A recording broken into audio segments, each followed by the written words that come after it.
నమస్కారం. మార్గశిర మాసంలో వచ్చే గురువారాలు లక్ష్మీదేవికి ఎంతో ప్రీతిపాత్రమైనవి. అందుకే మార్గశిర మాసంలో మార్గశిర గురువార వ్రతం అనే పేరుతో లక్ష్మీదేవికి సంబంధించిన ప్రత్యేకమైన వ్రతం చేసుకోవటం కూడా అనాదిగా వస్తున్న సంప్రదాయం. మార్గశిర గురువార వ్రతం సందర్భంగా ఈ మాసంలో ఒక్కొక్క గురువారం లక్ష్మీదేవికి ఒక్కొక్క రకమైన నైవేద్యాన్ని సమర్పిస్తారు. పులగము, పరమాన్నం, ముద్ద కుడుములు, పూర్ణపు బూరెలు, ఇలా ఒక్కొక్క గురువారం ఒక్కొక్క రకమైన నైవేద్యాన్ని లక్ష్మీదేవికి సమర్పించి అన్ని గురువారాలు పూర్తయ్యాక ఆఖరి గురువారం ముత్తైదవులను పిలిచి ముత్తైదవులకి తాంబూలంలో లక్ష్మీదేవికి నివేదించిన పిండి వంటలు కూడా ఉంచి వాయనం ఇస్తారు. దీన్ని మార్గశిర గురువార వ్రతం అనే పేరుతో పిలుస్తారు. మార్గశిర మాసంలో వచ్చే గురువారాలంటే లక్ష్మీదేవికి చాలా ఇష్టం. అందుకే ఈ మార్గశిర గురువార వ్రతం అనే పేరుతో ప్రత్యేకమైన నైవేద్యాలు లక్ష్మీదేవికి సమర్పించి ముత్తైదువులకు వీలైతే ప్రతి గురువారం కూడా లక్ష్మీదేవికి నివేదించిన పిండి వంటలు తాంబూలంలో ఉంచి ఇవ్వటం ద్వారా సంవత్సరం మొత్తం లక్ష్మీదేవి అనుగ్రహానికి సులభంగా పాత్రలు కావచ్చు. అలాగే మార్గశిర గురువారం సందర్భంగా పాదరస లక్ష్మీదేవి విగ్రహం ఇంట్లో ఉన్న వాళ్ళు ఎవరైనా సరే పాదరస లక్ష్మీదేవి విగ్రహానికి పెరుగు, తేనె, నెయ్యి, అక్షింతలు, గరికపోచలు, నువ్వులు, దర్భలు, పువ్వులు ఈ అష్టద్రవ్యాలను కలిపి ఈ అష్టద్రవ్య అభిషేకం చేస్తే శ్రీ మహాలక్ష్మీదేవి కాలి అందెలు గల్లు గల్లు మన గృహంలో ఆనంద తాండవం చేస్తుంది. కాబట్టి మార్గశిర గురువారం ఇంట్లో లక్ష్మీదేవి విగ్రహం ఉన్నవాళ్ళు ఈ అష్టద్రవ్య అభిషేకం చేసి లక్ష్మీదేవి అనుగ్రహానికి సులభంగా పాత్రలు కండి.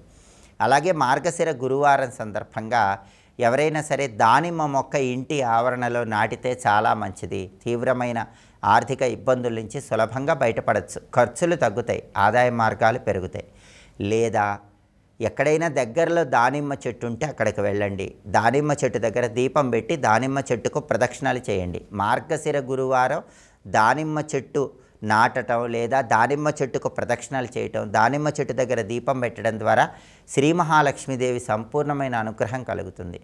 అలాగే లక్ష్మీదేవికి ఇంట్లో కూడా నైవేద్యం పెట్టేటప్పుడు సీతాఫలము, దానిమ్మ పండు గింజలు నైవేద్యంగా సమర్పించండి. ఎందుకంటే మనకు పద్మపురాణం ఏం చెప్తుందంటే సీతాఫలం, దానిమ్మ పండు లక్ష్మీదేవి నివాస స్థానాలు అని పద్మపురాణంలో చెప్పారు. కాబట్టి సీతాఫలము, దానిమ్మ పండు గింజలు మార్గశిర గురువారం సందర్భంగా లక్ష్మీదేవికి నైవేద్యంగా సమర్పిస్తే లక్ష్మీ కటాక్షం సులభంగా కలుగుతుంది. అలాగే మార్గశిర గురువారం సందర్భంగా లక్ష్మీ కటాక్షం కలగాలంటే ఇంట్లో దీపారాధన చేశాక ఒక ప్రత్యేకమైన మంత్రాన్ని 108 లేదా 54 లేదా 21 సార్లు పఠించాలి. ఆ శక్తివంతమైన మంత్రం ఏంటో ఇప్పుడు మనం చూద్దాం. శ్రీ శుక్ల మహాశుక్లే నివాసే శ్రీ మహాలక్ష్మీ నమో నమః. ఇది మంత్రం.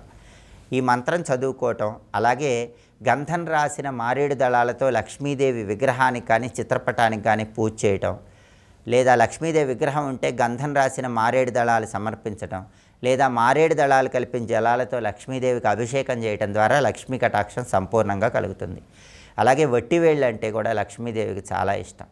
అందుకే మార్గశిర గురువారం వట్టివేళ్ళు కలిపిన జలాలతో లక్ష్మీదేవి విగ్రహానికి అభిషేకం చేసినా కూడా అనేక మార్గాల్లో ఆదాయం పెరుగుతుంది, సంపాదించిన ధనాన్ని నిలబడుతుంది, వృధా ఖర్చుల తీవ్రతను తగ్గింపజేసుకోవచ్చు. మార్గశిర గురువారం సందర్భంగా మార్గశిర గురువార వ్రతం అనే పేరుతో లక్ష్మీదేవికి ప్రత్యేకమైన నైవేద్యాలు సమర్పించండి. అలాగే మంత్రశాస్త్రపరంగా మార్గశిర గురువారం ఏ లక్ష్మీ మంత్రాన్ని చదువుకుంటే అద్భుత ఫలితాలు కలుగుతాయో ఇంకొకసారి చూద్దాం. మరి శ్రీ శుక్ల మహాశుక్లే నివాసే శ్రీ మహాలక్ష్మీ నమో నమః మంత్రజపం చేయండి.